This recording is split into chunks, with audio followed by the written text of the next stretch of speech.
Assalamualaikum warahmatullahi wabarakatuh. Pada mata kuliah psikolinguistik kali ini, kami dari kelompok 9, yaitu yang beranggotakan Muhammad Rahman Bagus Tuhari dan Aulia Nizar Nusabila akan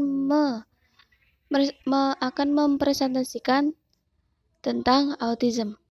Hal pertama yang akan kita bahas adalah pengertian dari autism. Autism diambil dari kata autis, yang berasal dari kata Yunani yaitu auto, yang mempunyai makna seseorang yang menunjukkan gejala hidup dalam dunianya sendiri atau mempunyai dunianya sendiri. Menurut para ahli, salah satunya ialah Leo Kanner. Beliau mengatakan bahwa autism adalah ketidakmampuan seseorang untuk berinteraksi dengan orang lain. Jadi bisa disimpulkan, autism adalah gangguan perkembangan saraf yang terjadi pada perkembangan awal anak yang mempengaruhi anak dalam hal berkomunikasi, interaksi sosial, aktivitas, dan lain-lain. Selanjutnya kita akan membahas tentang apa saja penyebab autism. Yang pertama yaitu faktor genetik atau faktor gen keturunan. Dan hal ini telah dibuktikan oleh para ahli bahwa orang autism memiliki perkembangan beberapa area otak yang berbeda. Dan jadi gangguan pada perkembangan otak ini yang menyebabkan adanya masalah pada kinerja sel otak satu sama lain. Yang kedua yaitu faktor usia orang tua. Mengapa seperti itu? Kenapa usia orang tua menjadi salah satu penyebab autism? Karena wanita hamil atau ibu mengandung yang berusia 40 tahun itu memiliki risiko 50% lebih besar untuk memiliki anak autism daripada ibu hamil di usia 20-29 tahun. Selanjutnya, terlahir kembar. Nah, dalam hal ini itu kasus kembar yang tidak identik. Terdapat 0-30% kemungkinan autisme pada salah satu anak kembar tersebut. Nah, pengaruh ini akan semakin besar bila anak terlahir kembar identik. Adapun gangguan lainnya yaitu seperti komplikasi pada kehamilan itu juga berisiko lebih tinggi daripada ibu hamil dengan diabetes ataupun obesitas. Ataupun sewaktu dia akan melahirkan bayinya, bayi tersebut akan mengalami lahir prematur, khususnya bayi yang lahir pada masa kehamilan 26 minggu atau kurang. Lalu keracunan kehamilan itu bisa menjadikan autism, infeksi, sehingga terjadi pigmen tubuh dan kemunduran mental. Nah, dan pengaruh gangguan ini dan ada juga pengaruh gangguan lain seperti sindrom Down, distrofi otot, sindrom Rett, dan lainnya. Selanjutnya kita akan membahas tentang ciri-ciri anak autism. Yang pertama yaitu tidak merespon apabila namanya disebut. Anak normal seperti biasanya akan merespon apabila dia dipanggil namanya. Nah, sedangkan anak yang autis itu 20% akan merespon bila namanya disebut. Jadi kemungkinan kecil anak tersebut merespon jika namanya disebut. Yang kedua, tidak merespon emosi. Anak pada umumnya atau anak yang normal itu sangat sensitif dengan emosi orang lain. Semisal saat orang tuanya marah, dia akan merasa ketakutan.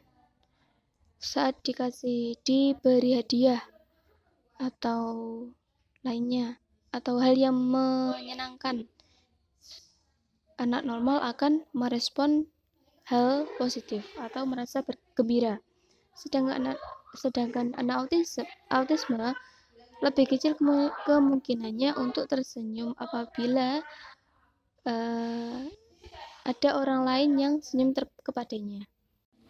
Nomor 3 yaitu tidak meniru kebiasaan orang lain.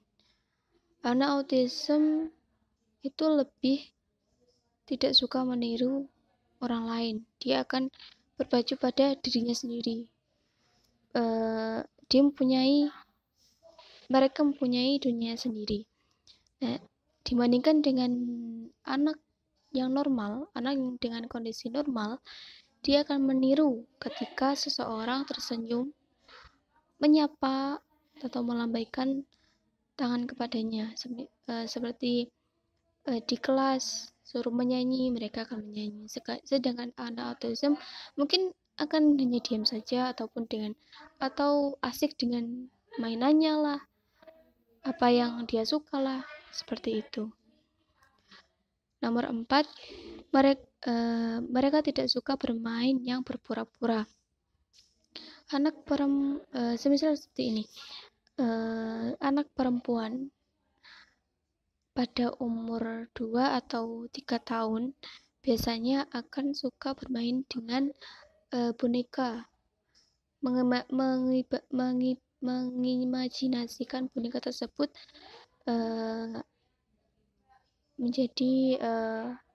mengimajinasikan boneka tersebut seperti boneka tersebut jadi anaknya jika anak tersebut jadi ibunya, terus atau membuat pesta kecil bersama boneka-bonekanya. Sedangkan anak autism tidak, mereka akan hanya terfokus pada boneka tersebut, mungkin akan hanya diam saja ataupun memandang boneka tersebut. Selanjutnya ialah anak autism lebih senang menyendiri. Ya, seperti tadi penjelasannya tadi, dia akan lebih tenang, lebih damai jika dia ada di dunia sendiri. Mereka menciptakan dunia sendiri. Yaitu selanjutnya tidak bisa memulai atau meneruskan percakapan. Kenapa seperti ini? Karena anak autis sulit untuk merespon perkataan kita, karena mereka kesulitan untuk memahami apa yang kita katakan, dan mereka juga kesulitan menyampaikan pesan. Mungkin mereka akan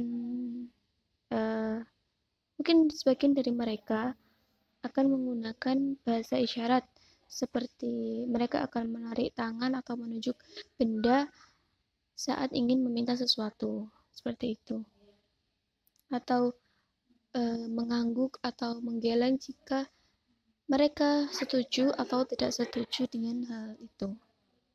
Dan nomor 7, sering menghindari kontak mata dan kurang menunjukkan ekspresi. Nomor 8, nada bicaranya tidak biasa ataupun kadang agak ngeleyor, seperti itu. Nomor 9, menghindari dan menolak kontak fisik dengan orang lain. Nomor 10, enggan berbagi, bermain, atau berbicara dengan orang lain. Karena mereka kesulitan untuk menangkap atau merespon konsep tersebut, apa yang dibicarakan, semisal maka dari itu dia lebih senang sendiri, senang asik dengan dunianya sendiri. Nomor 11, sering mengulang kata atau bisa dikatakan ekolalia. Masalah ekolalia atau mengulang kata ini biasanya anak autism akan mengulang pertanyaan yang diberikan dan cenderung akan menjawab dengan mengulang kata yang terakhir. Contohnya seperti, tolong ambilkan sepeda itu. Dia akan menjawab dengan sepeda itu ataupun hanya itu. Seperti itu. Yang terakhir, yaitu cenderung tidak memahami pertanyaan atau petunjuk sederhana. Di sini ada beberapa jenis terapi yang dapat dilakukan. Yang pertama adalah terapi okupasi atau terapi yang mengajarkan berbagai keterampilan berpakaian, makan, mandi, dan menjalin hubungan dengan orang lain. Yang kedua, terapi integrasi sensoris, yakni membantu mengolah informasi dari pemandangan, suara, sentuhan, dan bau, sehingga kurang tingkat sensitivitasnya pada hal tersebut. Yang terakhir, terapi wacana, yakni meningkatkan keterampilan berkomunikasi, baik verbal maupun non-verbal. Sekian presentasi dari kami. Apabila ada kesalahan, kami mohon maaf. Sekian, terima kasih.